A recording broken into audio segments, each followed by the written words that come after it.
World Affairs, India's oldest foreign policy think tank.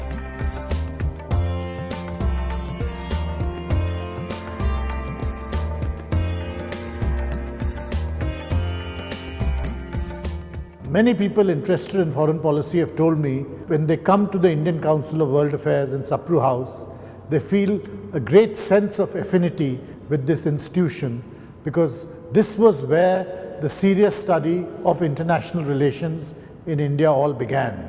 The ICWA was set up by a small group of public intellectuals some years before our independence because they felt it important that India have an independent perspective on international affairs. Since then, the ICWA has gone from strength to strength, and it has been a long journey, almost 75 years.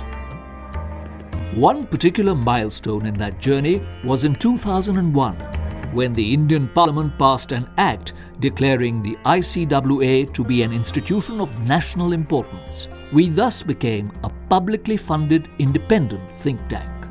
Our governing council is headed by the Vice President of India, and the External Affairs Minister is its Vice President. We have 3 focus areas. The first is research, which is carried out by an in-house faculty. Very rigorous research of different parts of the world, encompassing the domain of area studies. The Council has been very proactive in conducting dialogue and discussion on African affairs and India-Africa relations in order to promote an understanding on African affairs in India, an Indian perspective on Africa, given the priority that now Africa has in Indian foreign policy. Within the Council, we have a renewed focus on Latin America and the Caribbean region. So we're looking through our studies to find new areas of cooperation such as renewable energy, climate change and the space technology. Interacting with leading experts, diplomats, media persons and academicians has helped me nurture my research further. We recently had the ASEAN Indo-Pacific Outlook, which has a lot of convergence with the India's own Indo-Pacific construct. The learning curve at the Council has been tremendous and it provides a strong foundation for my future research. The second is policy. Because we are a think tank, and being close to policy, commenting on policy, and helping formulate policy is an essential part of our functioning. I think in the new age, what we're seeing much more of is that people want to be involved in foreign policy thinking. They want to have a voice. Now this is where ICWA comes in. This is the platform where I for many years have come and interacted with the best in the world.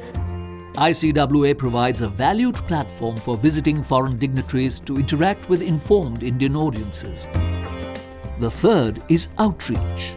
This is most important because of our role as a public-funded independent think tank, and we carry this out by associating ourselves with as wide an audience in India as is possible. Colleges, universities, other think tanks, and of course with similar institutions elsewhere in the world. What I would call the democratization of Indian foreign policy. It has moved to distant corners of the country. It is no longer a preserve of Delhi. ICWA has a robust publications program which includes papers by the in-house faculty, invited papers and commentaries, and books on foreign affairs by not only former diplomats and established academics but also by upcoming scholars. Our journal, India Quarterly, is being published since 1945. ICWA's publications are also being translated into various Indian languages. What is ICWA's role as we move into the future? The vision of the institution is to stay abreast of all the momentous changes taking place in the domain of foreign policy. New areas are emerging. There are strategic technologies, there is climate change, there is artificial intelligence, and there is cybersecurity. How can our research faculty and the audiences that come here be better informed about developments in these areas? How can we write and formulate research papers to give policy inputs that help in government policy formulation? These are the emerging challenges for ICWA and form a part of our vision for the future.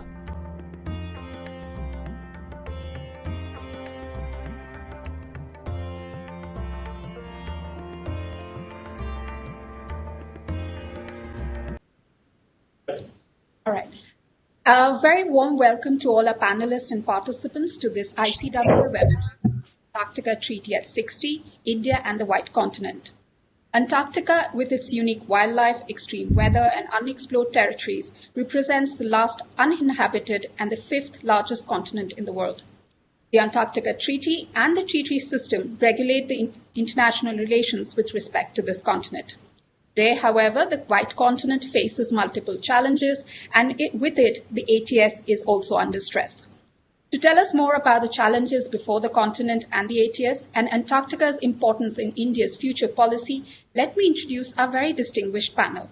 In chair, we have Dr. Rasik Ravindra, currently the Secretary General of the 36th International Geological Congress.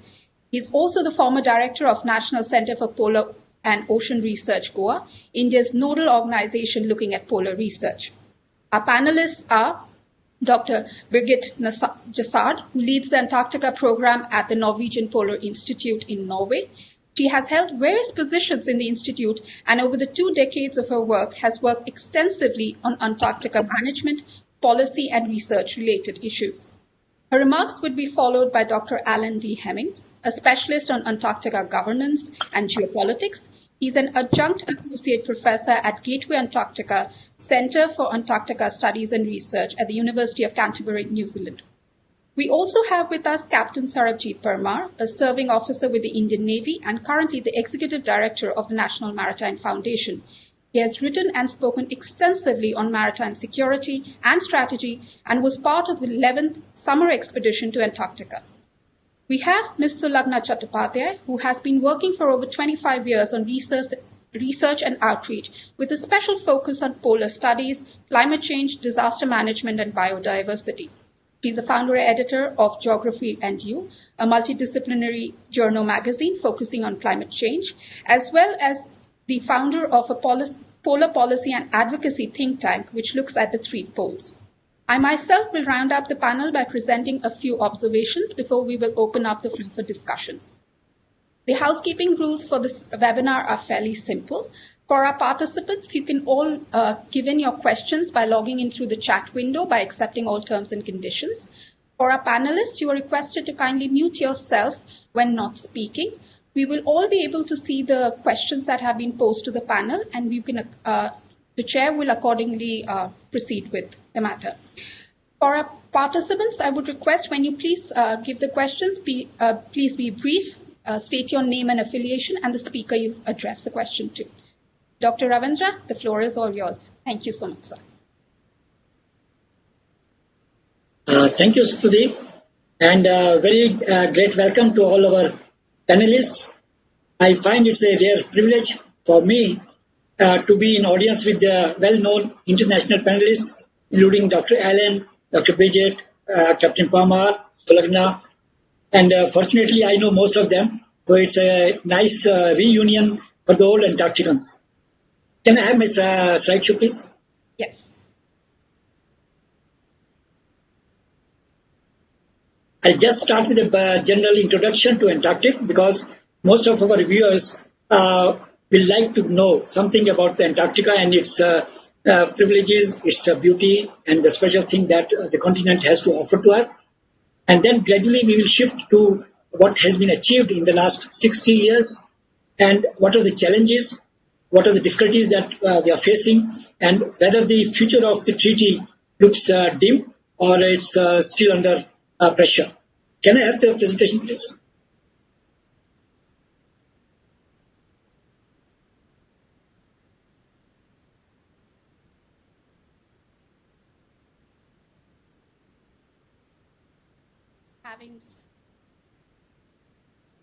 Yes.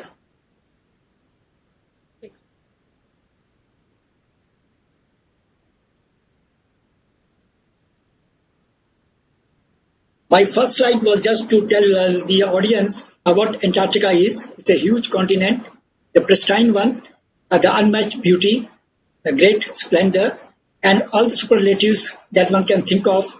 It is the highest, it is the coolest, it is the windiest, and the driest continent on our earth. Yeah, the first slide, please. Yeah. So the slide is up. No, the screen is blank. The screen is blank. Pause button.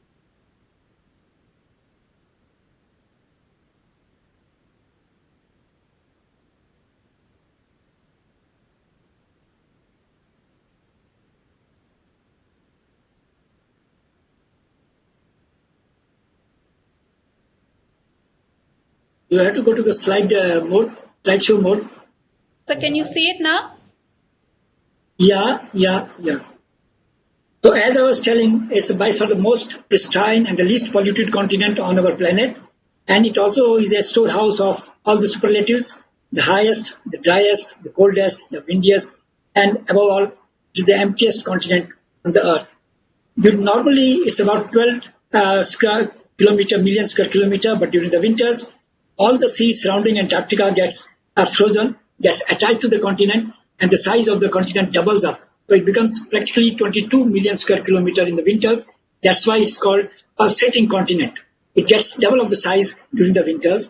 And that's the beauty of the continent, that practically for 6 months, the continent is totally cut off from the mainland. The next, please. The next slide. Yeah.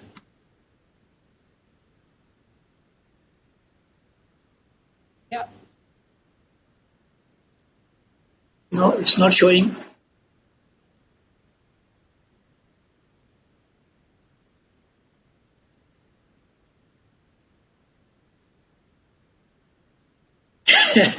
Why these glitches? Yes, slight bit of a glitch on the slideshow, which is fixing that up. Hope it get.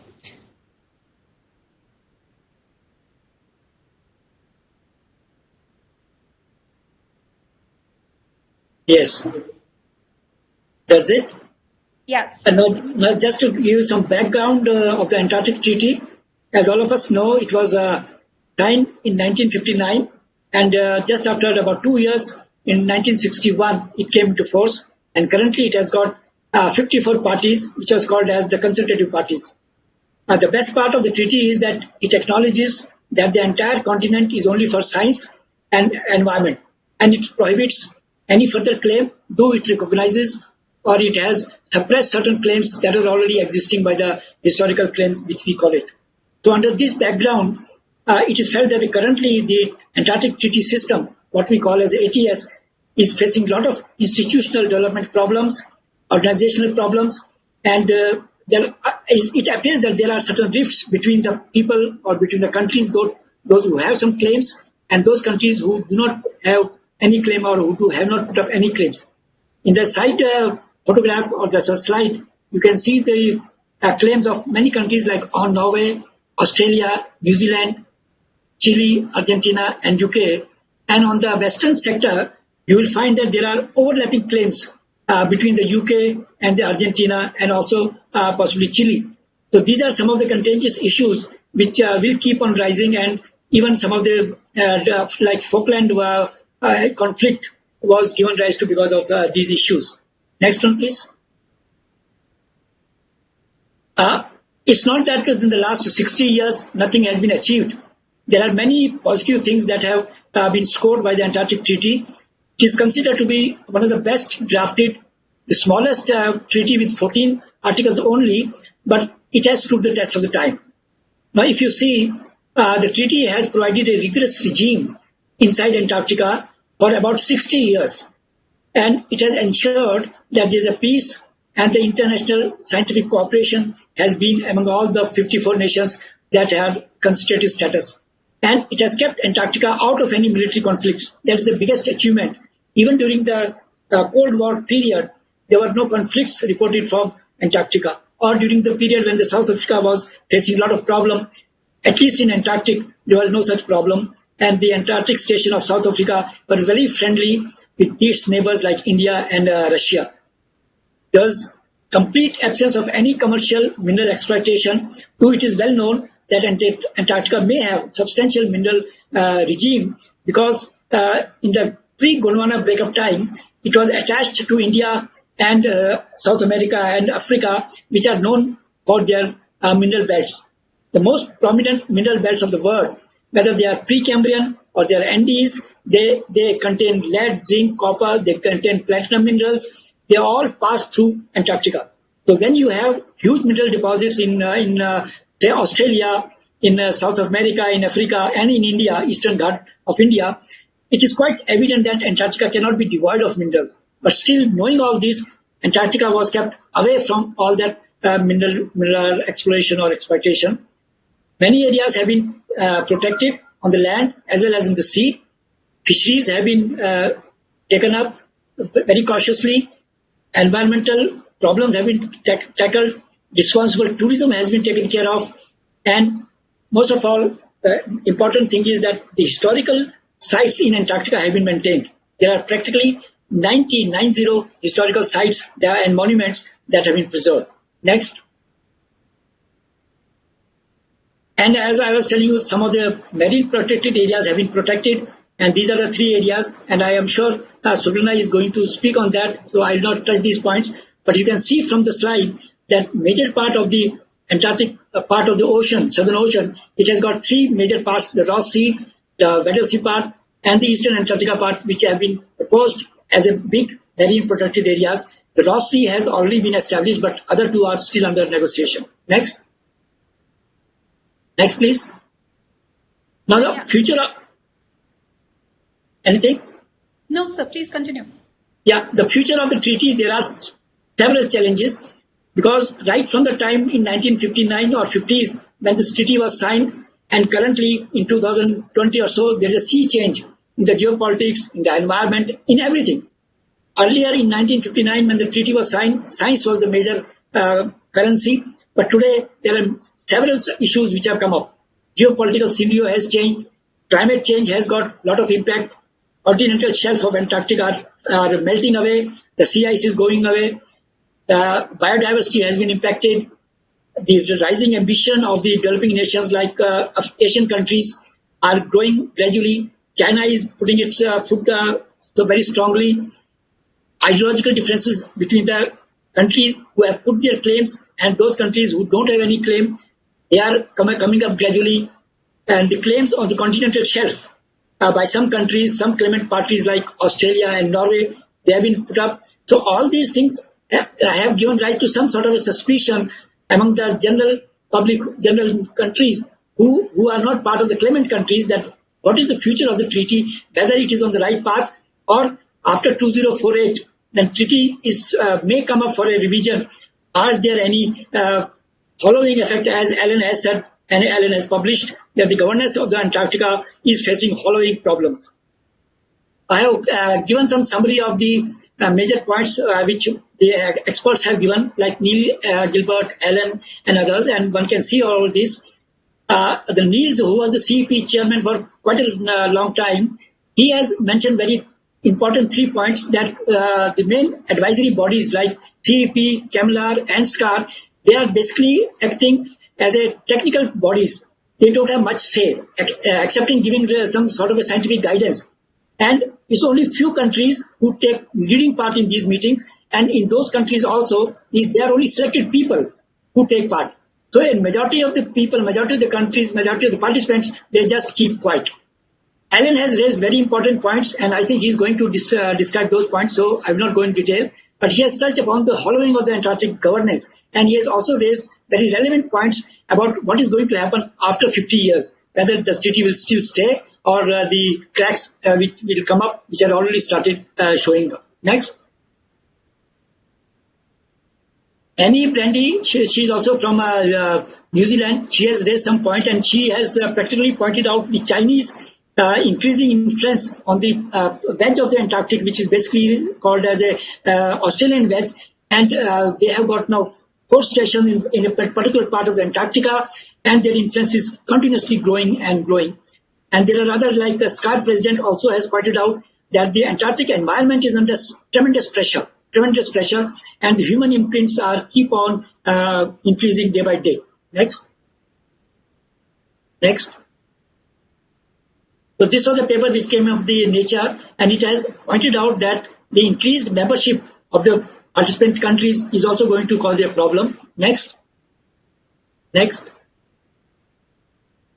climate change is impacting Antarctica very severely, and the impact of the tourism, anthropogenic impact, where the footprints of the mankind are increasing. So this all is going to impact the future of the treaty in a very big way. So I'll conclude over here because my time is up, and I'll request Stuti to ask the next speaker, Vendor, to come up. Thank you so much, sir. We would now be, Dr. Birgit, the floor is all yours.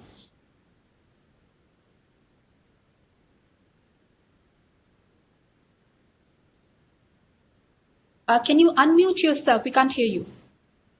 That is a smart thing to do. Yes, I'll just try to get my presentation up here, and we'll go from there. Share screen.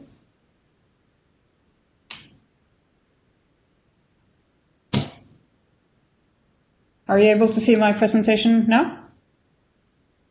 Perfect. Yes. Thank you very much, and good afternoon, everybody. It's a pleasure to be part of this small seminar on Antarctica and its setting in the 60 years of the Antarctic Treaty. I would like to spend my 10 minutes to focus on the unique, important and vulnerable environment in Antarctica. It's been touched upon a little bit already, but I'll go a little more into depth, and also a few whys and hows as to why we should safeguard it for the future. And this sits really nicely into also the question of the treaty system and its stability into the future, I guess I could say. Now, Antarctica is truly a unique continent, and it was just said, and I think I'll repeat it because it is such nice and big words. It is the coldest, the highest, the driest, the most windy, and likely also most exotic, inaccessible, and undisturbed continent in the world. And it's defined very much by ice. I think that was very well placed and put in the past former presentations. I won't go into the details of the numbers again, just to repeat that 98% of the continent is covered by ice. I think we all think about the penguins when we think about Antarctica and the wildlife there. But the Antarctic biology is so much more complex and fascinating, I would also say, than that. Numerous species, many of which are only found in Antarctica and truly adapted to the very unique environment in Antarctica, making this a very important area for studies on various things that are important for humankind. And I think the last presentation also pointed to a number provided on the number of species in Antarctica. This is huge. And just to also, of course, underline that this is all on land and in the ocean surrounding Antarctica. Antarctica is important for the globe. It's not only important for Antarctica itself. It's a connected environment, and for many reasons, really. And again, my 10 minutes won't give me time to put focus on all these issues. But I just want to underline what has already been mentioned, that Antarctica is extremely important for the global climate. Both Antarctic and the Southern Ocean plays crucial roles through the reflectiveness of the snow and ice, which impacts the heat budget of the atmosphere and then runs into the world, if I can put it that way. And the Southern Ocean that provides the pump, really, for the global ocean currents and the distribution of heat throughout the world, and thereby impacting the climate. I think it's also important to note that the Southern Ocean is one of the most important carbon sinks in the world, and through that lessens the burden on the carbon in the atmosphere, and thereby slows anthropogenic global change, at least at this stage. Also, sea level issues are tightly connected to Antarctica.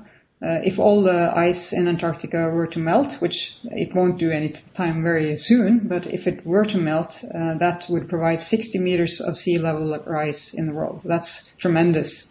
But even small amounts of ice melting in Antarctica contributes to sea level rise and can have implications for low-lying areas of the world.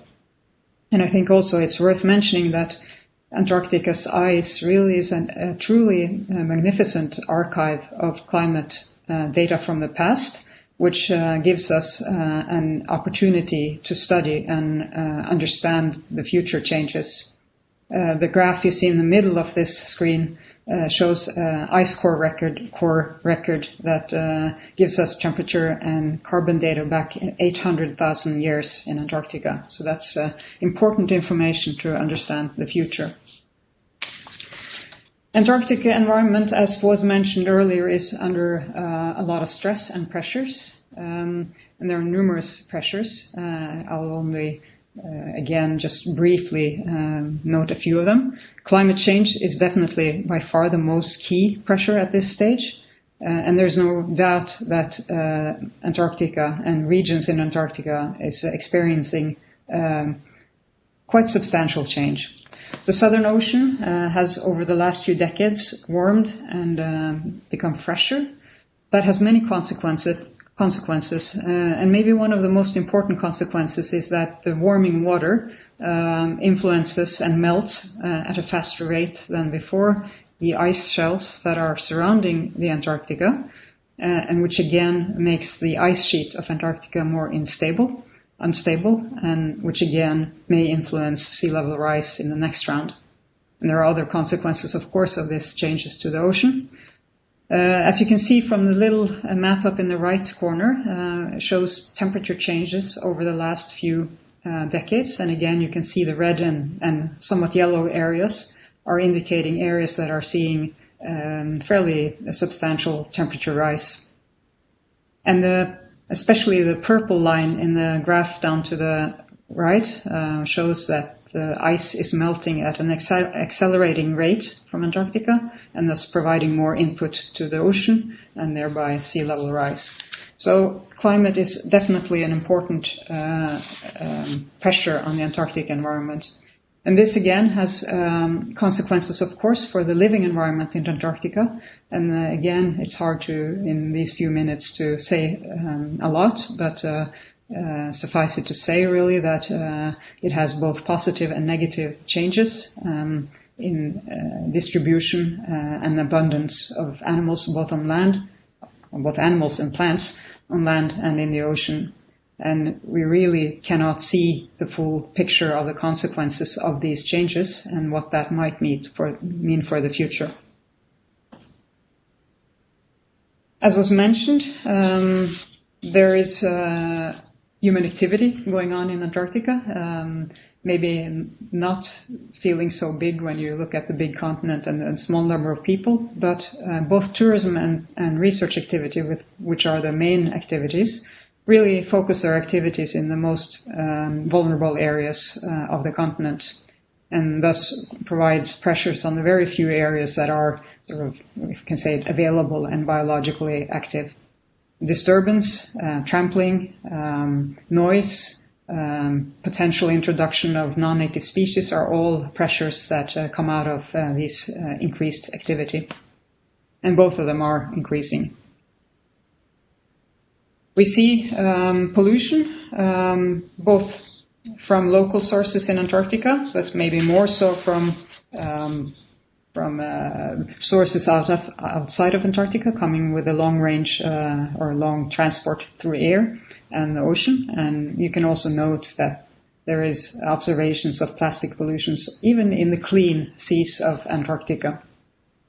And I think this shows really clearly that Antarctica is not isolated from what goes on in the rest of the world of human impacts. Things that happen outside Antarctica impacts the environment of Antarctica as well. Today, I would say that fishing is probably the only real resource extraction industry in Antarctica, and it is fairly regulated through the CAMLR system. But even so, the combination of an increased interest in the fishing industry and also in combination with the ongoing environmental changes, this implies a potential for future impacts that could be a cause of concern. Now this slide, I'm not going to say much about it except just to underline that there's so much we don't know about Antarctica, the changes that happen there, and there is really an urgent need to fill all the gaps and understand the global connectivities that I've only mentioned briefly, and also to strengthen the basis for the robust management of Antarctica itself. Knowledge gaps is really the title of this slide. And just to try to move towards an end of my presentation as well. I'm losing track of time. I'm hopefully quite okay still. But I would say the Antarctic Treaty, which has since its inception had focus on protection of the unique environment in the South, has provided a good and robust framework for safeguarding Antarctica's environment for the future. Just to give you a very short, brief sort of build-up of that history. Already in 1964, the treaty parties adopted what we know as the agreed measures, providing an early and fairly rigid framework for protection. In 1972, the parties adopted a separate convention on the conservation of seals, and in 1980, one for the conservation of marine living resources. In the 1980s, the parties negotiated convention for mineral activities, really to ensure that any future mineral extraction would happen with the least possible environmental impacts. And when negotiations toward that convention did not reach agreement, the parties instead negotiated and adopted the Protocol on Environmental Protection in 1991, and it came into force in 1998. And the Environmental Protocol really solidly added the environmental protection as a third pillar, I would say, to the Antarctic Treaty's original foundation on peace and science. And through the protocol, the parties have agreed to protect Antarctica for the future. And the protocol really contains a large number of provisions that would lead us to that end. And I think here it's relevant also to note that the protocol in Article 7 prohibits all activities relating to mineral resources. That's interesting, since we went from the discussion of a mineral convention and then straight over to a protection convention. And the environmental protocol prohibits mineral resource extraction other than for scientific research. And this really is a prohibition that does not have a deadline. It is in principle forever, if I could say that, and it can only be lifted in accordance with very clearly defined and complex procedures. Then there's a Committee for Environmental Protection, which was established under the protocol, is responsible for overseeing the implementation of these provisions on protection of the environment. And I'm the chair of this committee at this stage, but I'm not going to speak much about the committee except for just noting that it's working hard and efficiently in developing tools and mechanisms that enable the treaty parties to uphold the high protection goals for Antarctica. And there's really so much I really wanted to say in these remarks, but 10 minutes flies. If you are going to take any take-home message from this, I think these 4 points on the screen is my summary. The Antarctic environment is unique and important, and it's unique and important not only for Antarctica itself, but for the global society, and it requires and deserves protection. The Antarctic environment is experiencing a number of pressures, and it's coming from both inside and outside of Antarctica itself. And I'm talking pressures on the environment. There are other issues that have already been raised and will be raised, of course. And we need to increase our understanding about the Antarctic environment, and in particular the changes that are happening there. They have fundamental effects for the global system. And I believe that the Antarctic Treaty provides a unique and robust framework for protection. But we cannot rest. We need to support and strengthen the work that happens within the framework of the environmental protocol and the treaty system. So I think I will stop there and say thank you for your attention and look forward to the next intervention. Thank you.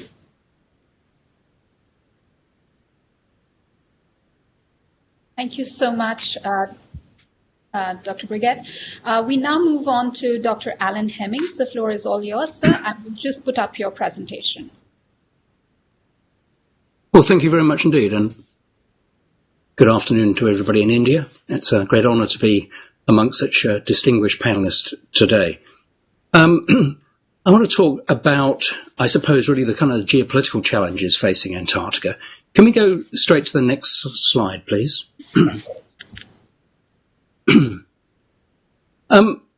One should start off by sort of welcoming the fact that the Antarctic Treaty System has got to 60. Longevity is an achievement, but it's not determinative of contemporary value, functionality or success, and it certainly doesn't tell us a great deal about the Antarctic Treaty System's future viability, hopeful though we may be.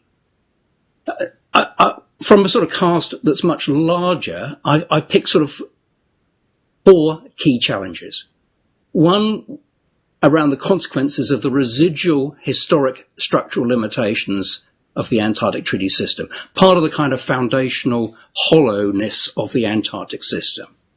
Secondly, what we've seen since the Cold War as the displacement of the idea of Antarctic exceptionalism, and I'll come back to that in a moment. Thirdly, governance of the Antarctic during and after the present global pandemic. And then fourthly, the consequences of the transforming global order. And all of this, although I won't talk about it, and it's just been brilliantly encapsulated by Birgit, all of this in the context of the anthropogenic climate change impacts on the Antarctic and on the world in general, which is the kind of ghost in the machine, the most powerful driver of what the Antarctic is going to look like over the next 100 years. Next slide, please.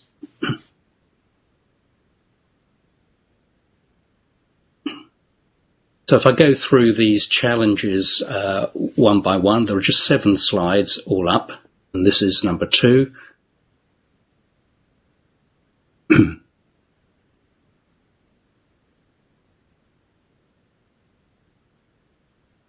Well, let me start talking about what I call the residual historic structural limitations of the Antarctic Treaty System. Now, what are those? Well, in summary, the decision of the 1959 Antarctic Treaty to apply to the area south of 60 degrees south, the expansion of the Antarctic system through the Marine Living Resources Convention in the 80s, up to the Antarctic Convergence, variably around the Antarctic.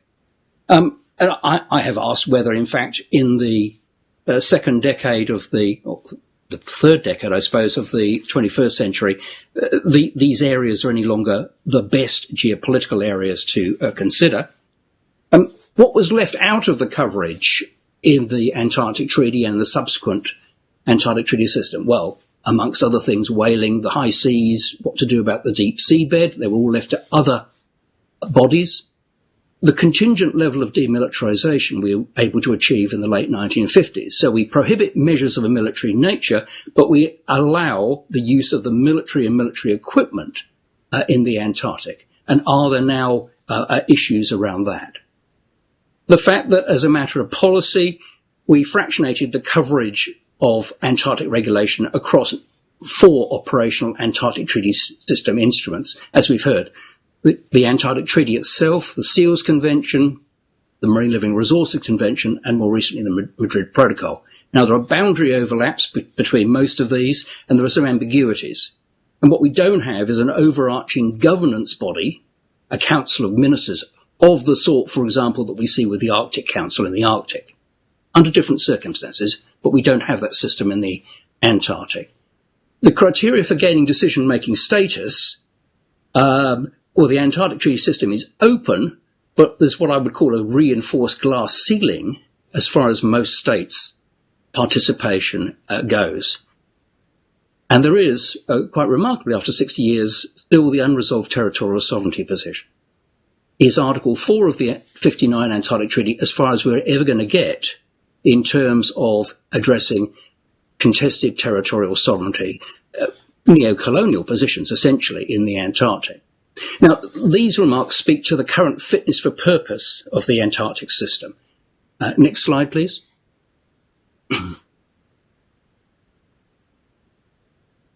The Antarctic exceptionalism was the idea that what mattered in the Antarctic was the Antarctic-ness of anything, that the Antarctic treaty system should be the place where any issue that arose in the Antarctic was primarily managed.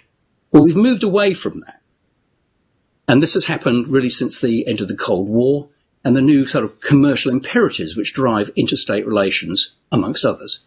Now, one of the risks with that is that it's removed the rationale for the hegemonic claims that the Antarctic treaty system made to be acting in the common interest of all mankind and in its own individual interests. It seems to be one factor in disabling substantive development of the Antarctic treaty system. We're now a quarter of a century on, really, from the last major instrument being developed, the Madrid Protocol. So new activities in Antarctica can now occur without substantive Antarctic treaty system regulation.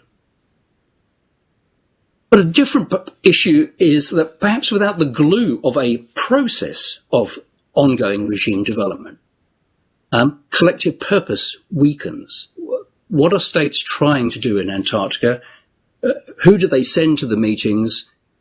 Does the system lose vitality if it isn't actually trying to progress something, irrespective of what that is? The Antarctic treaty system risks losing its claim to be acting in the common interest in relation to non-parties, which is most of the world's states. And then the question would arise, is there any substantive Antarctic normative framework now, beyond a general permissiveness for everything that isn't explicitly prohibited? Now, a complicating factor here, can we go to the next slide, please, is that we've seen a shift of regime development from the Antarctic area in a strict sense to an area immediately north. Now, if you look at that white box on the left, all I want you to take away is the fact that the Antarctic treaty system development are those bits in red, and they essentially take place from the end of the 1950s through to the early 1990s. After that, the Antarctic treaty system isn't formally developing, but we see a belt of water around the immediate north of the Antarctic area, which takes the Kamla area as its southern boundary, a development of a whole series of regional fisheries management organizations, which include Antarctic waters in their coverage.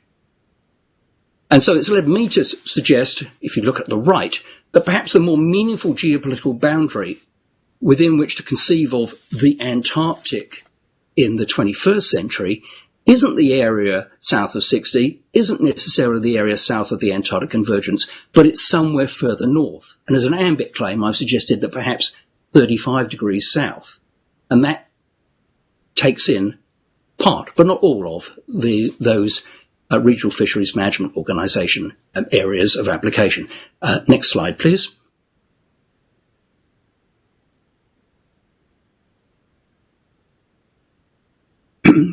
Now, we've got particular problems right now that Birgit, as the chair of the CEP, will be particularly involved with. And the CEP is probably one of the more experienced Antarctic treaty system bodies when it comes to operating remotely. The main instruments of the Antarctic treaty system are operationalized through 2 annual diplomatic meetings. One which deals with the obligations under the Antarctic Treaty and its Madrid Protocol, and the other which deals with the obligations under the Convention for the Conservation of Antarctic Marine Living Resources. It's 2 diplomatic meetings which operate by decision-making in person. Now, that clearly isn't able to function right now. What we're seeing are the development of virtual meetings, and that works very well and has for a long time at the sort of technical level and at the sort of scientific advisory level. But it's much harder when you're actually trying to make decisions. Amongst other things, does it operate simultaneously in the 4 Antarctic Treaty languages or only in English? And who's disadvantaged or advantaged by that? So we may see cut down sessions this year and perhaps into part of next year. And that seems likely to be at the cost of depth. The longer term consequences on governance are unclear. depends how long this pandemic persists, but it may pose challenges to evidence-based decision-making and particularly transparency. The pandemic has, I think, amplified and accelerated pre-existing long-term trends of escalating strategic competition between at least the United States and China and between other states.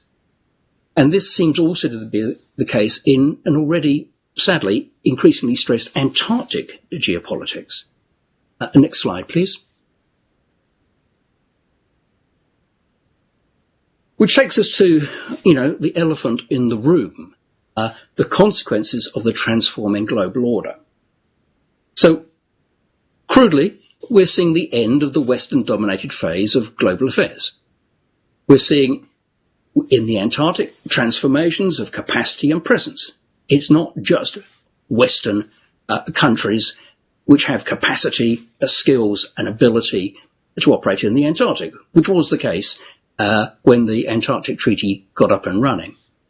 There are perceptions that states are positioning themselves vis-à-vis resource access and a reordering of the regional architecture. Sometimes that may be correct, other times it may be fanciful, but the perception is there either way. The technological capacity to realise ambitions in Antarctica is rising and is now owned by a large number of states and sub-state actors. We seem to have a lack of trust and a fear of instability in the region. Western states, and I have to say particularly the Anglosphere, seem to be attempting some kind of pushback and containment, particularly in relation to China. And what seems sad, given that the Antarctic Treaty System was crafted to deal with the challenges of the Cold War, is that we seem collectively to have a lack of confidence that these management arrangements within the Antarctic Treaty System are now sufficient or appropriate for the new challenges, particularly the China versus the West, China versus the rest kind of rubric. That Antarctic system during the Cold War seems to me to have often depended for its success upon decoupling regional, i.e. Antarctic, from global issues. We now find it very difficult to do that everywhere, including in Antarctica. And what this seems to have led to is a more conventional strategic contestation emerging in the Antarctic. I've written a paper recently which looks at the challenges to demilitarization in the Antarctic and the evidence that states seem to be tooling up against worst case futures. All is not lost, but this is an important change in emphasis in the Antarctic. Now, whilst not all of this is about China, often it is around anxiety about China, both in and beyond the Antarctic. And that's the end for me for the moment. Thank you.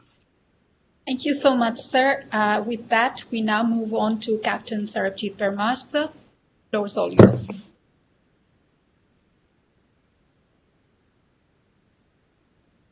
All right, I'm unmuted. Can you hear me, Stuti? Yes, sir, we can Hello. hear you. Yeah. All right, thank you. So I will just add on to what my earlier speaker had said, Dr. Hemmings, and I'm going to concentrate on the interests of nations and the manner in which the global order is going to impact on the possible future outcome of these issues, right? I'm going to concentrate on, one is on the claims itself. And before that, I'll just cover up what was the strength of the ATS and how it came about. What is the possible chinks that may develop. And I will also have a look at how nations are now viewing international laws, how they are interpreting it in their own national interest. And I always say that nations interpret international laws in support of the national interest. And therefore, there is a high degree of danger that the Antarctic Treaty System may go the same way. And that will happen the moment we start increasing the number of nations who become members of the ATS per se. That's one. And lastly, I look about what could be the possible future scramble for resources in what is now, what I would term now, is a global hunger for resources. And this is uncharted territory, it is virgin territory, nobody has an idea, or at least it's not available openly, as to what is the quantum of resources available, what type of resources are available, and therefore that is a market that will always seduce entrepreneurs and nations to come forward.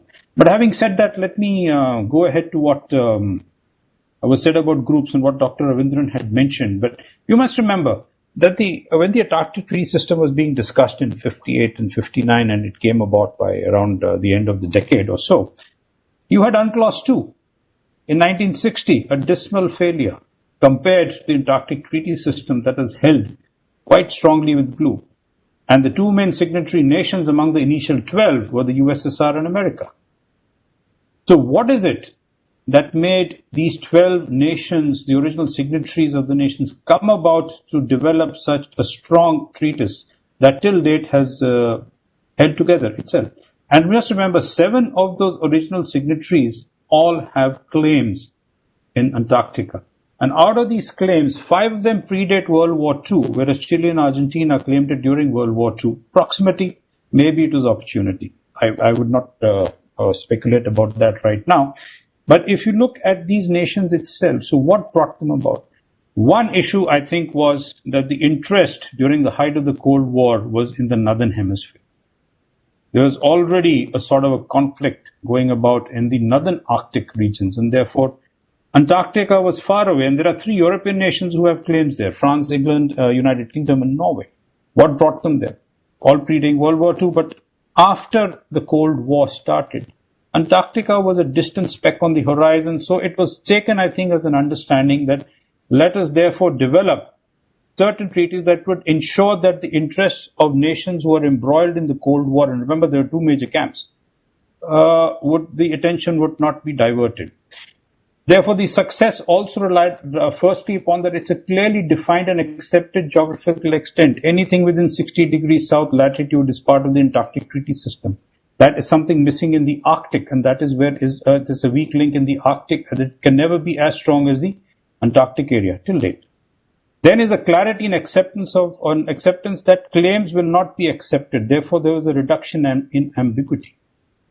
And that is something what is also so the Antarctic Treaty is also referred to as the gentleman's agreement as far as the non-recognition of claims are concerned.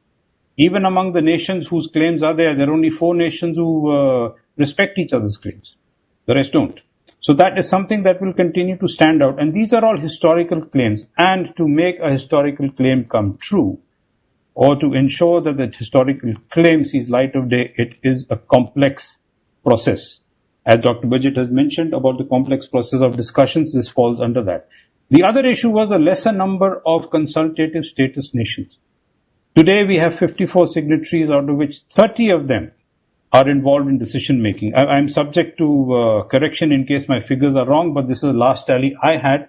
The 30 nations of the 54 members form part of the consultative process. As you keep on increasing the number of parties, as you increase the number of consultative nations, your decision making, your ability to have meaningful discussions will definitely reduce. And in this case, I would like to also bring to notice that this is not something new.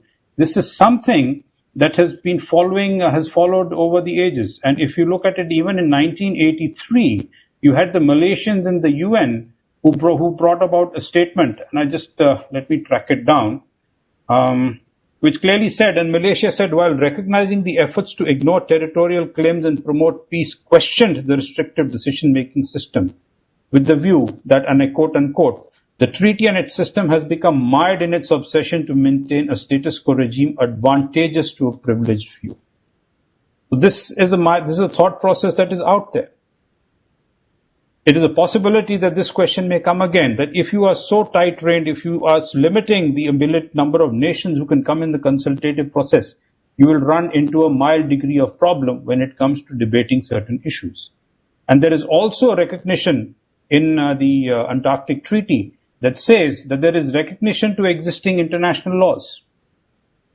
And I'll come back to a little later when I look at international laws here, but I would go back to the aspect that please remember that there are 4 main grouping of nations that are that can be looked at. And as and when you start increasing the number of nations, the nations will fall in either of these camps, and they will start raising questions as to what is it that drives the ability. These four main groups, and this was brought out by a gentleman called Triggs in his 1987 book, where he says, first of all is the Antarctic Treaty States which claim territorial sovereignty in Antarctica. There are 7 of them. The Antarctic Treaty Parties, the second grouping are those parties which deny or do not recognize claims to territorial sovereignty and make no claim of their own. Perhaps you can put India in that group. The third grouping is Antarctic Treaty Parties which do not recognize any claim in Antarctica, but which reserve their own rights to make a claim in the future. Now, this is a grouping that can be a little dangerous. I don't know which nation we can put in here, but I leave that open for discussion later on. And the last is the states which are not parties to the Antarctic Treaty regime, but which deny claims to sovereignty on the ground that Antarctica is or should become part of the common heritage of mankind. And if you'll remember, in the Antarctic, the landmass is the only landmass which forms part of the global commons. The rest is all either seas or it is space. But having said that, let me have a look at the issue that if all this comes up for discussion, would the Antarctic Treaty System be looked as an inclusive or an exclusive one? Now, that is a debate that needs to be looked at. And I go back to the point I made that the moment you start increasing the number of signatory nations and increase the number of nations with consultative membership or the rights to take decision, you're going to get into a more complex situation. And that needs to be guarded against. How we're going to do it, I really don't know. As of now, as we mentioned, that there is not too much of political interference at the decision-making level. That's one good thing, I think. There would be, I'm very sure there is, but as of now, I think it's limited as compared to how UNCLOS is. Now I'll have a look at international law. There is a phenomenal change in the world order. International laws are being interpreted, and I'll take the example of UNCLOS because most of the Antarctic area is water.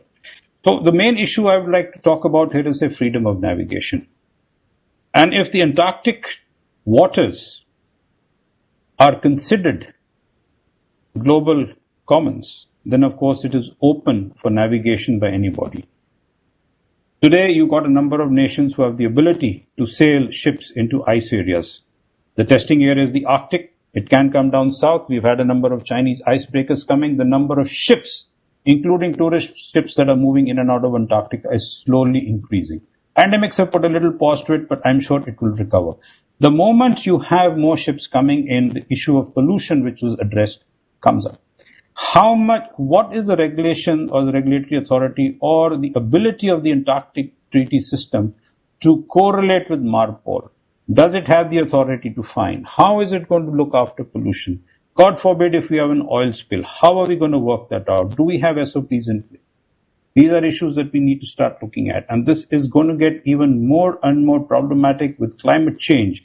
And that the ice keeps on melting and the water content keeps on increasing. This is an issue that we need to look at. And I'd like to bring you that jurisdiction over high seas under the Antarctic Treaty System is due to the caveat in Article 6 that refers to the respect for international law in the high seas under the ATS. But if that international law, and specifically here UNCLOS or even MARPOL for that matter, start getting questioned, what stops nations from operating in the Antarctic waters based on their interpretation? That's one. Therefore, is this cold continent actually going to become another extension of what the world calls the Second Cold War right now? My last point is on resources, and I mentioned hunger for resources. And so we look at the Madrid Protocol, but you must remember the history behind this. Before the Madrid Protocol came in, we had CRAMRA, 10 years of negotiations. It took 10 years of negotiations, but it never saw light of day because certain nations did not agree to the pointers or the manner in which it was coming about and therefore refused to sign. And I think if I remember correctly, France and Australia were two main nations out there. Thereafter, negotiations were restarted, and what was called the Convention on the Regulation of Antarctic Mineral Resource Activities was converted to what is called the Environment Protocol. Now, Dr. Birgit mentioned that it is lifelong, but I think 2048 is a watershed year.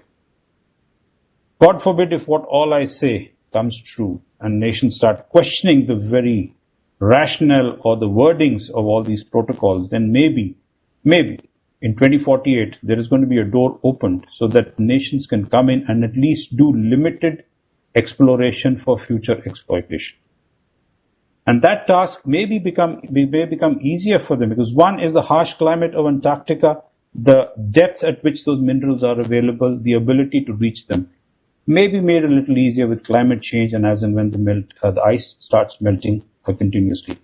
Dr. Ravindran made a very interesting point, and of course there is also that there is the theory of the connection of Antarctica with the southern land masses. And I remember when I had gone with the expedition in '91, we had flown. I'm a helicopter pilot, so we were flying there with our naval helicopters, and we used to take geologists to the Paya Mountains and beyond. And I was picking up stones for taking back home. And so this geologist said, "Don't do this. I was posted in Visakhapatnam." He says, "Go to the Krishna Godavari basin. You'll get the same stones there." So, if that is the ancient linkage of Antarctica with southern land masses, then there is definitely going to be some sort of richness of resources there, and this needs to be guarded against out there. So to my mind, 2048 is going to be a watershed year. And if the Environment Protocol or the Madrid Protocol gets diluted even a little bit, then I think we are looking at a different Antarctica in the future. We just have another 28 years to go for this. So therefore, the strength of ATS, which I mentioned earlier, that lies in the gentleman agreement that we should not look at Antarctica for exploitation, retain it for scientific exploration only, but we need to strengthen certain protocols, and one is pollution. One is perhaps limit the number of ships coming. I think these are issues that we need to look at. And of course, if we can make this area totally military free and say, or if we can push it and say that no military vessels allowed within 60 degrees south, which is going to be a tough call, then perhaps we have a glint of hope of the Antarctic Treaty System surviving for maybe more than for the next coming 3-4 decades. And I'll pause here. Thank you. Thank you so much, sir, for your presentation. Now we move on to our next panelist, Ms. Sulagana Chattopadhyay. Floor is all yours. Good evening, and thank you everyone for all the lovely presentations, and I thoroughly enjoyed listening to all of you, but I'm a little concerned here, Dr. Stuti. Thank you for inviting me very much. But I thought that there was India and the White Continent as a subtitle, and I kind of worked out India into the discourse, and I'm not sure because I don't really, apart from Captain Parmar, I don't see anybody else really talking about the Indian concerns. And I have kind of primarily worked around what we should be thinking about, or which would, with the backdrop of the Southern Oceans. So I have looked at the only resource, like the presentations before me have talked about, that the only resource actually that we are looking at now is the living resources. So basically what we are doing now is krill. Now, so basically I just want to quickly go through most of it, the issues and concerns, they have already been dealt with, and that we know that krill is the key to Antarctic food chain and all of that. And this is one visual I just wanted to share. This is the nursery actually. It's similar to mangrove nursery, and the underside of the sea ice, where all these, they are the juveniles, and that's how the life cycle and the food web and all that. That's where it begins. So when these sea ice, when we are losing sea ice, and these are the concerns that come out for the living resources. And the high sea concerns are there, which is like, there's a lot of unregulated fishing that's happening, a lot of, technology requirements are there. There is a need to be environmentally conscious and avoid bycatch, and all of these things are there because it's a very, very fragile environment. Now, my submission is that we have a very an overarching global network of mechanisms, which ranges from the IPCC to the UNCLOS to the UN to the SDG, and all of this. We have the UN Decade of the Ocean, which actually brings the Southern Ocean into discourse as well. It's not as if it is in isolation. So, so when all this discourse is there, then there has to be a reflection of the global discourse in the treaty system, in the Antarctic Treaty as well. So the relevance of having a watershed year, I feel, it is kind of in tandem with a lot of other cyclical review that happens with CAMLR or with, each one of these mechanisms that come into play through and through. So by itself, the Antarctic Treaty or the Protocol for Environment Protection, the CEP, that is, the chair is here with us today, the CCA-AMLR, all these mechanisms have their own cyclical review points. And each one of them is equally important and, will influence the Antarctic Treaty System in the overarching framework. So, but out of this, what we do see emerging is the need to protect areas, need to conserve. So that seems to be the primary voice.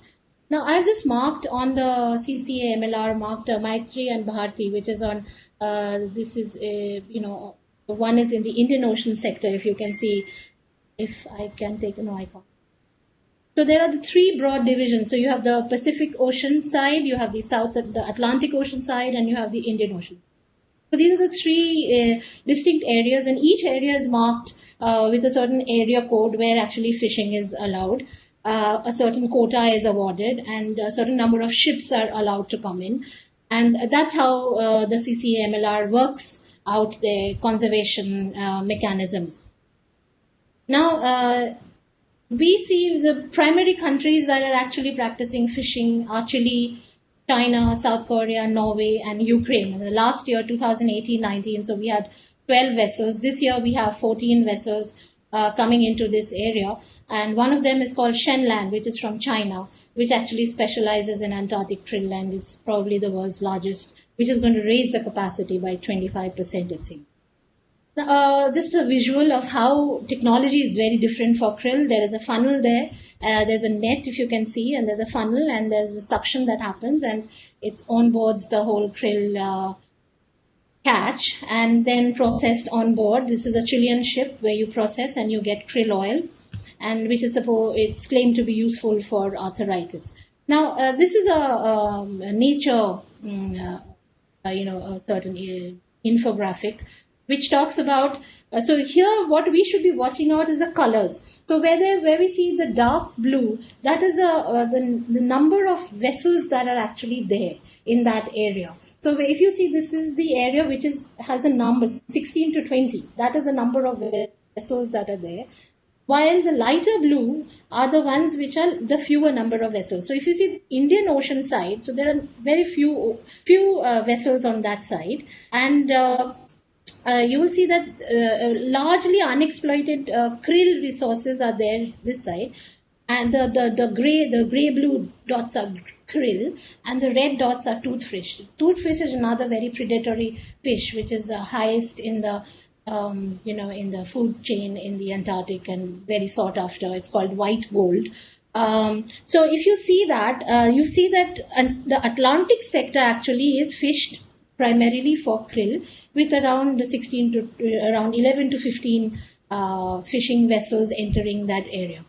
Now, when we are looking at this rise in fishing, there seems to be a need for conservation more so for the future, because these are base, like krill is the fundamental species for the entire food web of the Southern Ocean. So here is a map of ASOC, which actually shows the protected areas, two of which have been actually, they are now protected. One is the South Orkney Island, and the other is the Ross Sea, which is the yellow and the green, proposed by UK and New Zealand and the USA. The rest have been developed by different countries. So there's Germany, there is Argentina, there's Australia and France. And in the Indian Ocean sector, you can see the pink ones, which usually there were actually 7 to begin with. And then with a lot of pressure from different countries, they were scaled back to 3. And now this is the 3 areas that they are looking for, to protect this area under the CCA. Now, what is the relevance for all this for India actually? Now, when there is, the two debates that come across is actually conservation or exploitation. Do we engage in conservation or do we engage in exploitation? Neither of which we are, really actively doing at present. We like, Dr. All of the panelists and Dr. Rasik and Captain Parmar and even Dr. Professor Allen has mentioned that very little, so there's countries with neutral stands, and we are one of those countries which is like, guilty of being very neutral. So with fish migration, when, because the fish is going to move, I mean, we know that there are climate change studies which shows that tropical waters are going to have a range difference. Now the fish is going to move towards the poles. So is India prepared in a situation like this to really understand what do we need? Do we need a conservationist view to keep the resources for the future generations? Or do we need to take a more proactive view and start perhaps exploiting the fishery resource as well in tandem with many other countries? Now, India's scientific engagement with the Southern Ocean is there in terms of oceanographic data. So we prioritize oceanographic data, but living resource data has not been collected in the Indian ocean sector of the Southern Ocean. We have the last was in 1995 by Sagar Sampada, after which there has been no expedition for living resource in that area, which can be remedied, of course, in the future. But as of now, we do not have any newer data of what is available to us or what is available to the global commons as we envisage the Antarctic to be. We really don't know what is available. Now, as of now, India does not have any plans to actually fish. Now, we have two very policy outlook for India is like, you can actually see the dichotomy in the policy. So on one side, we have something called the Pradhan Mantri Matsya Sampada Yojana, which talks about deep sea, and it's got a 200 million rupee investment, which is coming up. And we have a fisheries policy coming up with, we had separate policies earlier. So we had maritime and inland and marketing and separate policies. Now they are going to be coalesced, and we are going to have by the end of 2020 a fishing policy which includes microphids and krill. So now we have a policy coming up which talks about exploitation. But we do not have any scientific data to back that up and to tell us exactly what to do with it. So although our polar research, which is called the PESA expenditure in India, the expenditure has gone up in the last 4 years from, quite a substantial rise from 1186 million INR to 1149 million INR till 2019, because 2020 has been an odd year, so we haven't taken the data for that. But PESA holds is 13% of the budget allocation for the Ministry of Earth Sciences, which probably it needs to step up if we need to do research in the Southern Ocean and find out the living resources here. Now, these are two areas that we need to work out for the country about exploitation and how we can perhaps exploit or if we can conserve.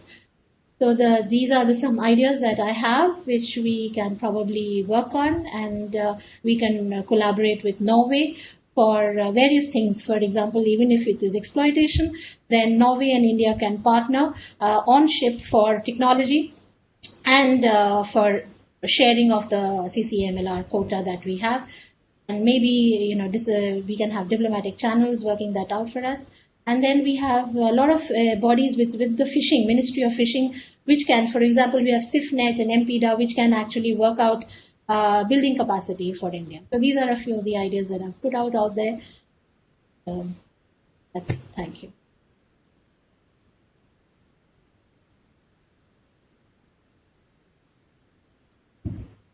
Thank you so much, Sulagana, for that wonderful presentation. And you have to switch off your screen sharing. Yeah, I'm just trying to get my cursor there. It doesn't seem to want to go anywhere. Just 1 second. Uh-oh. Sulagana, if you stood that long in one place in Antarctica, you would have frozen there. You'll have to move the cursor faster. I can't get my cursor there. What to do? It's just not, okay. Are we out? Yeah. Yes, thank you so much, Sulagana, for that. And yes, it was really nice of you to bring in India. I was kind of hoping you would do that. So I will just take about 5 minutes to bring in a kind of short summary and put in my observations from all the presentations that were made. And they were all wonderful and across time zones. So really nice of all of you to make that contribution. So what I find is there essentially largely threats that we're looking at when we're talking about the Antarctica region per se is, I would say, summarize them into about 5 that we have identified. The first obviously has been climate change. And what I find is that when we're looking at climate change, we need to also concentrate not on the global impact of it, but the reverse, that is how climate change is affecting Antarctica per se. And as Dr. Njåstad just said, it's a unique ecosystem. And my readings tell me that 88% of the species that are found in the Southern Ocean and in Antarctica are exclusively to live in that region. And they've evolved and grown there for millions of years without any interference. So climate change on the continent and its animals and ecosystem is something that is a threat that we need to be looking forward to when we discuss the ATS in the future. The other that I find from all your discussions is that while mineral extraction and possibility of resource extraction in the future is going to be a threat, the immediate threat comes from increasing fishing pressures and illegal, unregulated, unreported fishing. So that I feel, because it is in my, very naive way, I think if it is illegal, unregulated, the practices or the methods of fishing are also not going to be very environmentally friendly. So that, again, I have a feeling is going to affect not just the animal population, which depends on the fish for food, but also like birds, which are going to be hovering around other species, which just get caught up in the net. Captain Parmar mentioned about maritime pollution and oil spills, which obviously is not just restricted to the southern oceans and waters around Antarctica. It's a global issue. But as he pointed out, cold water makes oil spill management a lot more difficult than anywhere else. So maybe we have a system in which the protocols for this need to be addressed. And the last threat that I found is of invasive species, which would be coming as a result of increased tourism and scientists. I have a figure which says about 20,000 tourists visit Antarctica per year, and this is just a rough estimate that has been given. So now, as we have an increased number of tourists, and my readings also tell me that there is this entire prestige issue in establishing a scientific base in Antarctica. We are going to see more and more countries wanting to set up their first bases or increase the number of bases that they have already established. So that's going to increase the number of humans, scientists, as well as tourists in a very fragile ecosystem and reduce the pristineness that we are all celebrating very much.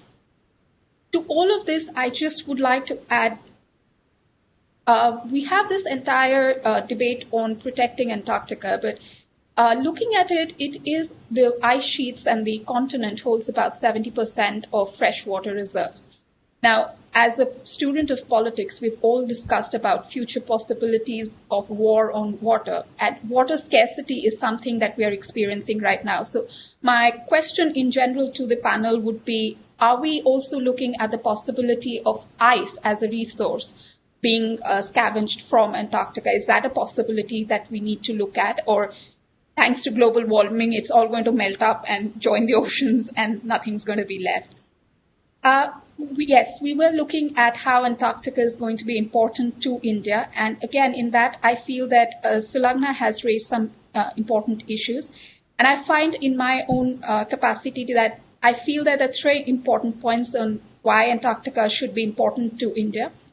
First, again, is in terms of climate change, it's not just how it's affecting, monsoons and sea level rise, but how that is going to affect the security of the country.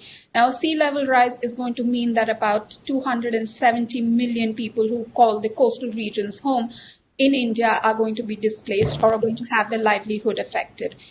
Monsoons, droughts, storms affect, let's say, your agricultural output. So that's going to have an effect on your food and nutritional security. So these are issues we have to look at beyond pure sciences into how Antarctica's environment is going to affect India's economy, politics, security on the whole. The other is looking at the example of Arctic. Should we be more prepared for a possibility of more transportation, container ships, oil ships, all of these passing through the waters of Antarctica? Because that was something we did not think was possible in the Arctic till about 4 or 5 decades ago, but is becoming a reality soon. And as Sulagana pointed out, fishing is going to be the next resource that we're going to be extracting mainly out of Antarctica. So how does India look at its commercial fishing in these waters?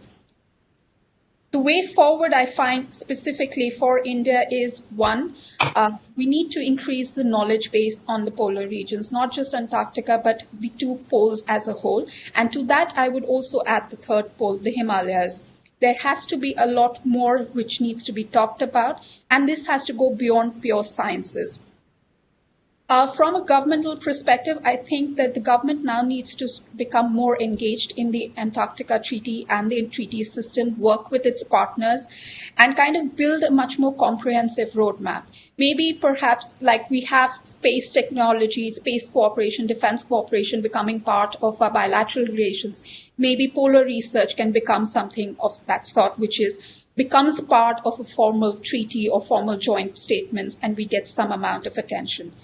And stemming from these observations, I take my position as coordinator of the seminar and use that to kind of pose a few questions to all our panelists, if I may.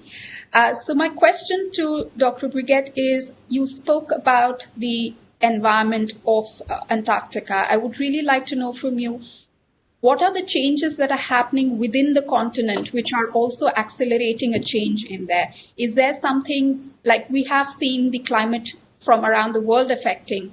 What are the geological changes within Antarctica that are affecting it and, adding to the changes that are happening? And the other is, can we reduce the number of scientists? I don't know if that's possible. Can we reduce the scramble to put more and more scientists by nations on Antarctica? Can there be more cooperation in that area? To Dr. Allen, my question is, we're talking about a scramble for resources. Like I said, is the ice or water a resource that we would be looking at countries scrambling for? And how are you going to ensure that this area remains one of peace and cooperation? Captain Parmar, you spoke about the need to, there is this ATS, which has a number of countries, and whether that increasing the number would work for it or reducing the numbers would work for it. So I just want to know, do you think an Arctic Council kind of a concept, would that work for Antarctica? And I have a slightly security-based question for you also.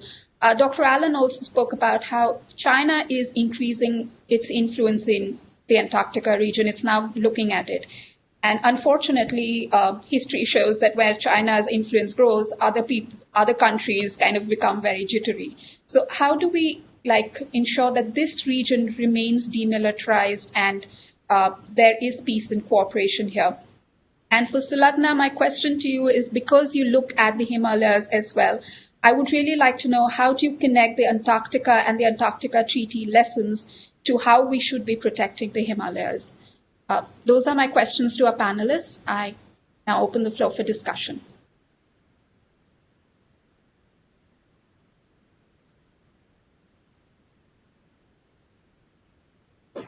Nice, Stuti. I think there were certain questions raised to Alan by the audience.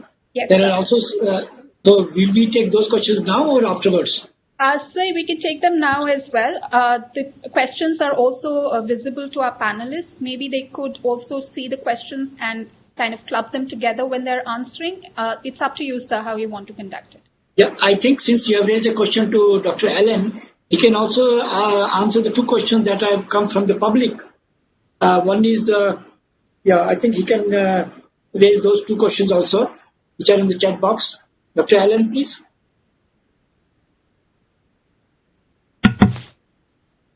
Well, thank you. On the scramble for resources, the point I made is that there's both an actual scramble for resources and there's also a perception of a scramble for resources, and they both have consequences. On the question of ice, a decision was made during the negotiation of what became the Madrid Protocol that ice would not be considered a resource, a mineral resource. And from the 1970s on, there's been ideas recurring about, towing icebergs from the Antarctic up to the Gulf or Western Australia or other places that are normally very dry. Frankly, I think it's much more likely in the 21st century that somebody would take a tanker down to the Antarctic and collect water off an iceberg and sell it like, high-grade bottled water. That, I suspect, is the more immediate thing, a sort of polar Evian water or something like that. How to keep the area one of peace and cooperation? Well, it's the $64 billion question, isn't it, really? And if I can take up the challenge to sort of make some comments in relation to India, which as an Anglo-Saxon I should do with great care. It did seem to me a few years ago, one of the great things that India was well placed to do was to bridge the already developing chasm between China and Western states in the Antarctic. But of course that's much more difficult given the tensions on the border between India and China today than it would have been a few years ago. But I still think that as fellow BRICS members, that's one thing that India might look at doing. Whether India can help bridge the emerging strategic divide between China and other states in the Antarctic and elsewhere. How can we keep the area peaceful and cooperative? Well, we can perhaps start doing science from international stations, not just build individual national stations and then do the cooperation on the top of it.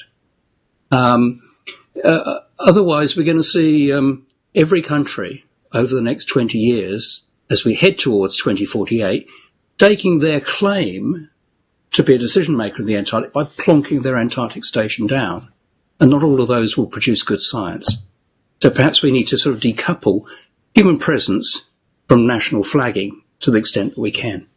Now, the question that I saw from a member of the audience was around Article 14 of the 1959 Antarctic Treaty.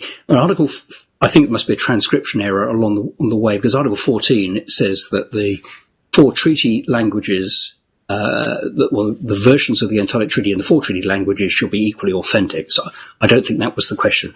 I think the question was probably about what Article 4, which freezes, as the cliche goes, positions on sovereignty, what that does in terms of the right to do scientific research in Antarctica. And simply what it guarantees is that any state, any research can be conducted anywhere, pretty well at any time.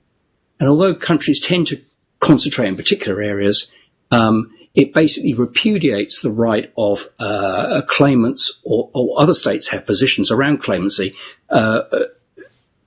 It stops them prohibiting people going and doing research in that area. So the Antarctic is one of the world's great open spaces for research, as long as you can get there and you can afford to stay there.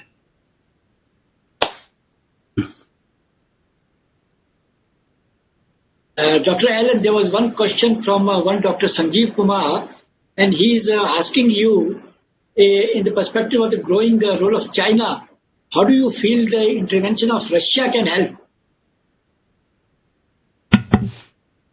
Sorry, could you say the second part of that again? The role of China? Yeah, and what can the role of Russia be in that field to put China in its right place? Can Russia intervene? Can Russia intervene in view of the China's growing influence in Antarctica? Right. Well, I think the first thing one always has to do when speaking to other states is always not to be too imperative, to be as collaborative and cooperative as possible. I said earlier that I thought that if you think back to the Cold War, the West in particular, and I don't want to rule out the rest of the world, of which India is obviously a critical part, but the West in particular managed through the Vietnam War, the Soviet incursions into Afghanistan, the crises in Central Europe, it managed to isolate those antipathies from the Antarctic to a very considerable extent.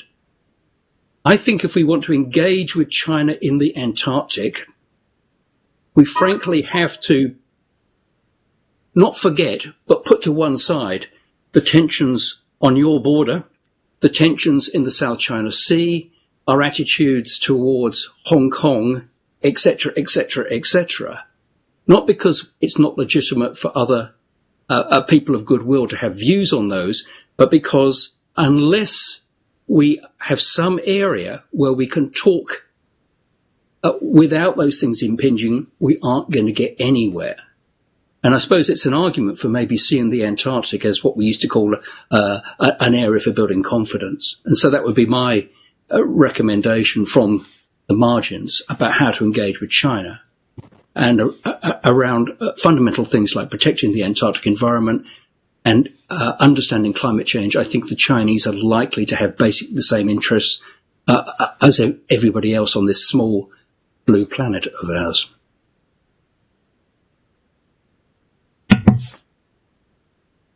Thank you, Dr. Allen. I think Dr. Kumar will be happy to listen to your answer. Okay. Stuti, my connection had gone in between, so I got your first question on the Arctic Council, and then you were saying something about China, and then I got jammed. I get jammed when I'm asked about China, so you'll have to repeat the second question, or if there's more. The second part of my question was, as Dr. Hemmings was also pointing out, China has shown a considerable amount of interest all over, in the Antarctica. And my thing is, as China has started showing interest in, the oceans and waters around it, it has kind of had a rippling effect on how other countries view its claims. So what do you see of China's sudden interest in the Antarctica? And how do we ensure that it stays demilitarized in the long run?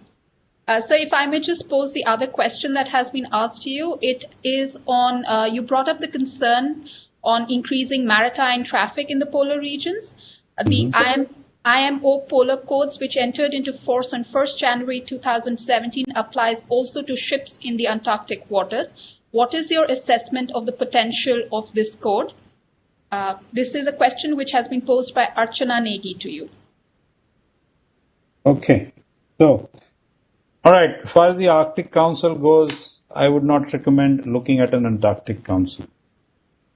You cannot transpose Arctic on Antarctica. I mean, it's because there are sovereignty issues on the Arctic, which are legal, by the way, because of the geography. Whereas in Antarctica, the sovereignty claims are based on historical claims. It's not a natural claim per se. The moment you start going into a council, you're going to have all those intergovernmental issues coming up. So far, I think the Antarctic Treaty System is quite nicely insulated from, and I'm subject to correction from Dr. Hemmings and Dr. Birgit in this. So I would not recommend an Arctic Council. You already have a system in place. That's one. Coming to the China issue of, well, I'll answer the pollution one first. The question is, you have a protocol in place. Do you have the necessary mechanisms to ensure it? It's like the question we ask, what is the mechanism to ensure UNCLOS? There is none. It is based on the understanding that nations will abide by it in a gentlemanly fashion. That is why the ATS has also been looked at as the gentleman agreement. So you can have whatever protocols you have in place, but what is your policing mechanism? What is your regulatory mechanism? If a nation defaults, what are the protocols or regulations in place that can take the nation to task? Is the nation going to pay a lump sum of money? How is it going to be done about? So that is an aspect that needs to be looked at. That is why I say when you have the number of ships that keep on transiting those waters, pollution will automatically increase. You can't help it. It will happen. But you can limit it. That is what needs to be done. Insofar as China and the Russian angle, which was asked earlier, is concerned, if China says it's a near Arctic nation, I don't think the day is too far when it may call itself a not so far Antarctic nation. Right? But the question is that it is, you have to live with a nation in this global order out here. I don't see China coming in a sort of a military thing. It's too far away for it. It has its interests the same way it has its interests in the Arctic. It's looking at resources. It's looking at expanding its global footprint. It's trying to be seen as a nation that has got global interests worldwide in the best interest of the globe, which we can disagree upon. We can argue that as much as we can, but there's one issue there. But it's an inevitable thing. China will come in force. And this is where I say that if you keep and China already has a consultative status, by the way. So if China imports its thought process of international laws into the debates of the Antarctic Treaty System, then we're in for some amount of grief. Insofar as the Russian angle is concerned, that we can only hope that Russia will stay by what by the ethos and the philosophy by which it entered the Antarctic Treaty System. The global order is changing. If you look at the world as it is, you've got Russia and NATO and the US on one side. There are hints of Russia-China collaboration, but to my mind, I don't think Russia will support China in too many aspects in the Antarctic. It may do so in other areas, but I think in the Antarctic and in the best interest of the Antarctic Treaty System, it will keep the stance it has held so far.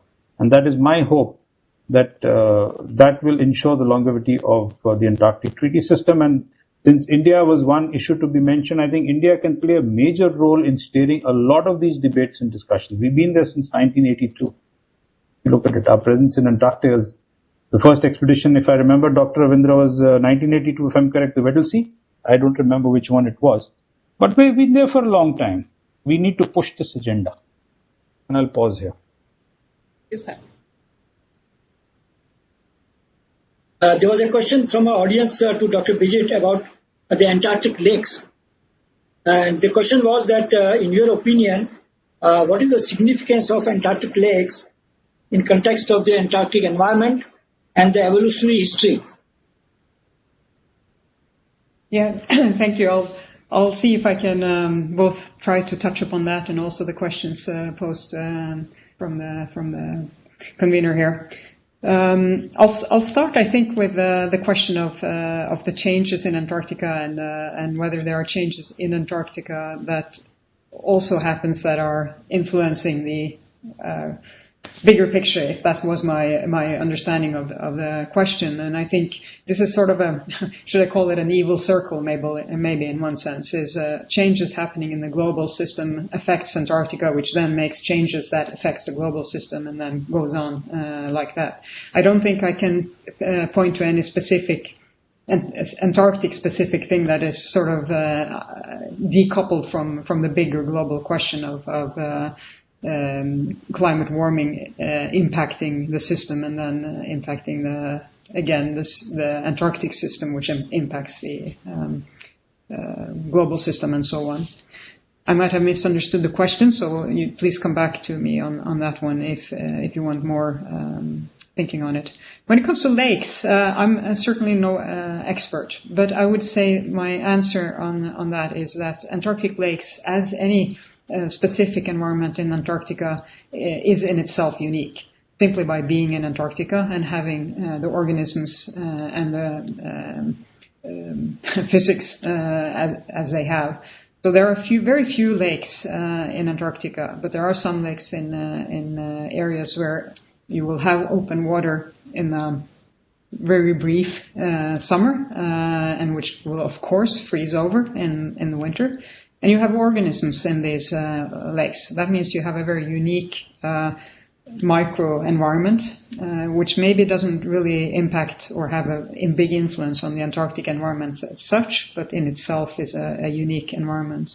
And I think one of the things that I would like to mention in that context is also that these organisms in Antarctica, both on land, in lakes, and in the ocean, which have so exceptionally adapted to the Antarctic environment, may have abilities in them that are of great interest for the future for mankind, in the sense of using components, genetics, whatever, to make life better for humans in medicines or even less important things as cosmetics and food preservation and so on. The antifreeze capabilities and whatnot. And I think in that context, the organisms of the lakes systems are quite important. And as a prolongation of that comment, I think bioprospecting has been mentioned briefly in the presentation, but that's also a future both opportunity and pressure that needs to be taken into the picture. Another aspect of lakes, of course, is the sub-ice lakes, or the subglacial lakes underneath the ice, both 2 and 3 and 4 kilometers under the ice, which may hold that have been protected from the open environment for 800 million years and so on, and which may contain interesting, at least indications on how life was at that time. So the subglacial lakes in themselves have interesting properties. And also unique, of course, in the sense of understanding the global past. So that's what I think at this stage to say about lakes. And then I'll just also bring up the last question that was asked at this stage about whether we can reduce the number of scientists. And I think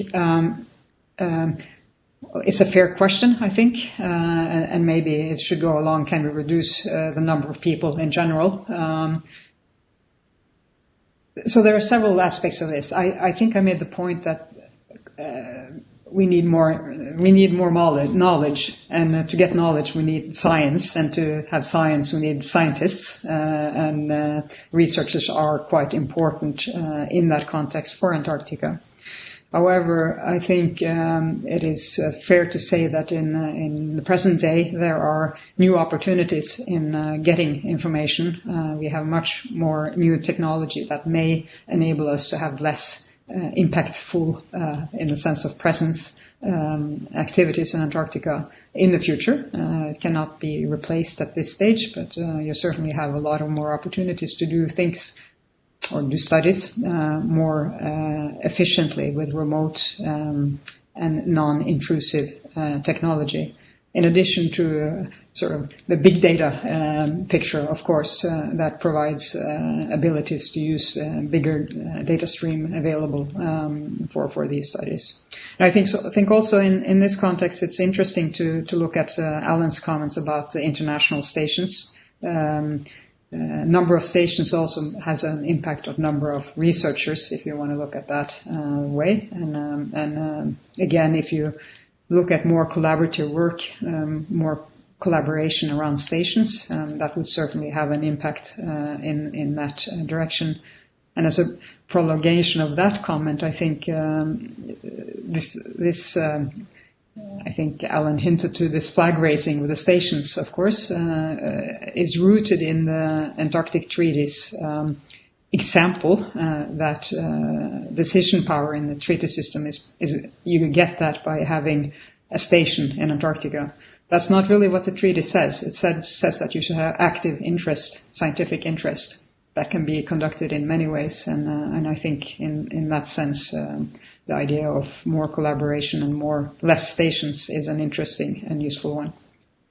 I think also maybe that tourism issue is one that the treaty parties are struggling with because it is increasing. It's not only 20,000. I think the last number for last year, when it was a normal season, was approximately 50,000, and it's growing quite rapidly. So the issue of human presence and how we can regulate it in an appropriate manner will continue to be a challenge for the system. Although I think it's doing quite well, but there are issues for certain for the future. That was a long answer, sorry, but when I get going, that's the way it goes. Thanks.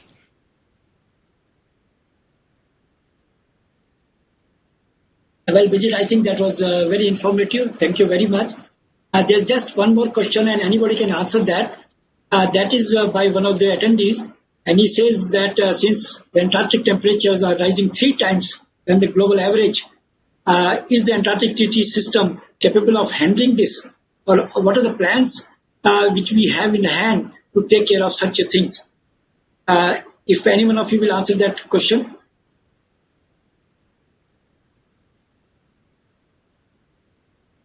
That the Antarctica is witnessing 3 times the rise of the temperature as compared to the global average. So is the Antarctic treaty has got any plans to take care of that? So maybe I can start with a few comments, but hopefully someone can add on to it. But of course, the big challenge here is really that the cause of the climate change is not happening in Antarctica. It is happening outside Antarctica, and it really is a global issue. But the treaty parties, of course, should, I think, in my view, take action as parties in the relevant forums and use Antarctica as one of the sort of the pillars in the argumentation of the necessity of handling global change. I think that's the appropriate way for the parties to go forward, to bring these discussions and Antarctica into the international discussions on climate change. And I think I'll use that as my comment on this. Yes. I can add a bit of a few lines on that.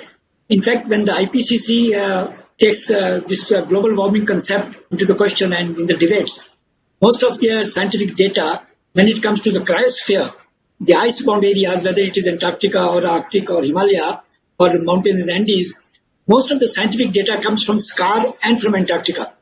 So in a way, the Antarctic treaty system, through the offices of the SCAR and the several scientific programs of SCAR and the ice core drilling, they give valuable data to the IPCC authors, who then finally formulate an action plan for the IPCC. So indirectly, SCAR through the Antarctic treaty system is definitely contributing to the knowledge bank of the IPCC, which then comes forward with the recommendations. I think that can also be taken by the audience, the person who was asking this question. Thank you. And I think, Sulagana, you have a number of questions. And one of the questions was, has Antarctic treaty done anything to control the wildlife? Has the wildlife been protected by the Antarctic treaty? Thank you, sir. It's always a pleasure to hear Dr. Birgit. Actually, I love listening to her. She explains everything so beautifully.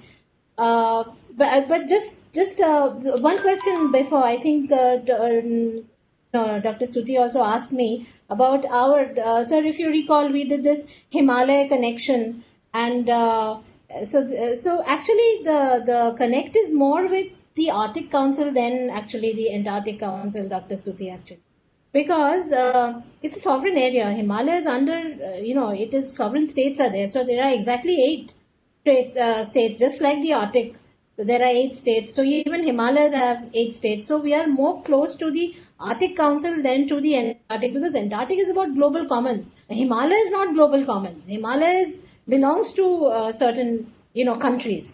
So we can't have the similar mechanism as the ATS because it is not global commons. So therefore, that is only closer to the Arctic Council. That is one. The second is that when we're talking about whether CCMLR or whether the Antarctic Treaty System has been able to manage the oceans, the Southern Ocean actually, I would say that that is a very contentious issue, because in some people and some experts claim that there has been a failure. Some experts claim that they are not able to conserve. because these, for example, there was one ship by South Korea, which I'm sure you all are aware of, that there was in the meeting it was an unauthorized, it was not a past. Basically, each and every ship is authorized to go into those waters. Now, there was a ship by South Korea which went and fished and came out. It was, I think, last year, and there was a big furor because South Korea said, no, it has been approved and we have the right to go. It's not unauthorized, but they were apparently not on. So ultimately, then it became authorized, and then there was a big mess about it. So what I'm trying to say is that there are nations who are fishing in these areas who actually get their way in certain circumstances, and so there's in CCMLR, industry people also go, and then they are in each ship. There are people from CCMLR who actually monitor the catch and monitor whether whatever they are claiming, the technology, the catch, quota and all this being fulfilled. Then a particular season is given, like for example, after 3 months or after 4 months, it is brought to a close. The season of fishing or season of krill fishing is brought to a close. So all these mechanisms are there. But despite all these mechanisms, despite being able to monitor each and every ship, like if you go to the website, you'll actually see live data. You will see data of every day. You can actually, this 15 vessels, if they are out there in the sea, you are able to view the data. But despite all these mechanisms, there are still illegal vessels in the waters. So this is a concern. This is a major concern, and this has to be, dealt with very forcefully. And we have to think about conservation. And if that is the way we have to go, then there is a lot of work that has to be done to be able to get in consensus to conserve these areas, because they are highly fragile and highly prone to climate change disruptions. So that is my submission. What about the wildlife?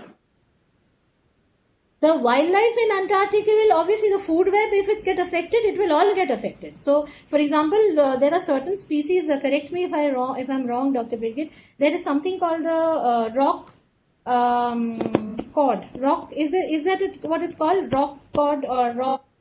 There is a species that has not been able to bounce back because of the fishing pressure. And also the food chain has been, we are seeing effects of smaller sizes. Like, for example, we don't know how toothfish actually spawn and what is their life cycle and all that. So that is becoming a concern because we don't know a lot about these organisms. And on top of that, there's a whole web which depends on the krill. And we are destroying, or perhaps we don't know what we are doing right now, because it seems there is enough. Because Korea says there's enough. Korea says there's enough krill for last forever and ever. So we don't know how to contend with these kind of, claims. So for that we need science, and we need a lot more science, like Dr. Birgit. I just jump in here on what Sulagana said. The same thing was said about a lot of living resources in the ocean waters across the world. There is enough. But today we're reaching a stage where it's dwindling, because we do not allow for sustained development and exploitation of species. So if you were to extend the UN SDGs, especially 14 of life underwater, and I would suggestion here is, I don't know if it's there on the anvil or what part of it is being stressed upon by the Antarctic Treaty System, then perhaps we have a method of trying to do some sustained development. And I don't buy this argument of nations saying there's enough. That enough will go because the greed for natural resources. So I'll just pause here. I think SDG 14 needs to be brought in a strong way in Antarctica. So Dr. Stuti, will you summarize and conclude? So there is one question that has been presented by Dr. Uday Bhanu Singh. He wants to know, Antarctica has been debated in the United Nations from national perspective. Do you feel this is going to aggravate the differences or not? We also have a question that was mailed in for you, sir, and it was given details of likely minerals, hydrocarbons. As of now, what is the possibility of exploitation experiences and the agencies that would be coordinating it? Dr. Stuti, I think that question was from Captain Gill, and yes. I answered his mail. There are indications of mineral occurrences. We can't call them deposits, but there are occurrences like Pensacola Mountains in the western side is known to have some PGM minerals. Then coal is known in the western Antarctic. Magnetite, iron, ilmenite, etc. are known in the central Downing Maudland. But the fact that only 2% of the rocks are exposed, so all our indications about the mineral deposits on the land are very limited, and they are not in a state where anybody can give any estimate about their reserve potential. So these are just occurrences, and we cannot comment upon their economic viability. Regarding hydrocarbons, there have been certain ODPs, ocean drilling programs, conducted by the IODP projects in all the sedimentary basins around the Antarctic, whether it is Weddell Sea or it is the Eastern Antarctic Sea or the Prince Bay or in the Ross Sea. And there are indications that yes, hydrocarbons may be there because these are all sedimentary basins. So you cannot rule out the presence of the hydrocarbons. But nobody has given actual estimate of this because this all is a confidential data. And the rush to submit the claims on the Antarctic shelf, because most of the areas, for example, the Australia or UK or even Norway, those countries which claim that they have claims on the Antarctic territory, they have submitted to the UNCLOS, the CLCS, certain claims on the continental shelf of Antarctic. Now, these claims are not considered by the CLCS. They have not been taken up because of the objections by the several other nations. But since these claims have been put up, there are certain indications, there are certain scientific information contained in those submissions, which are of course confidential and it cannot be spelled out. But all the structures, all the indications of the sedimentary basins do support that yes, hydrocarbons may be there. But how much is there, where it is, and at what depth it is, that nobody has come out with those figures and nobody can debate that. I think I answered those 3 questions to Captain Gill on the mail and he must have got it. Thank you so much, sir. I think we've got all that we can do in the time frame that we have. On behalf of the Indian Council of World Affairs, I would like to take this opportunity to thank all our panelists, especially Dr. Allen, who has joined us from New Zealand, and it is, I think, way too late for you. Thank you so much, sir, for making that effort.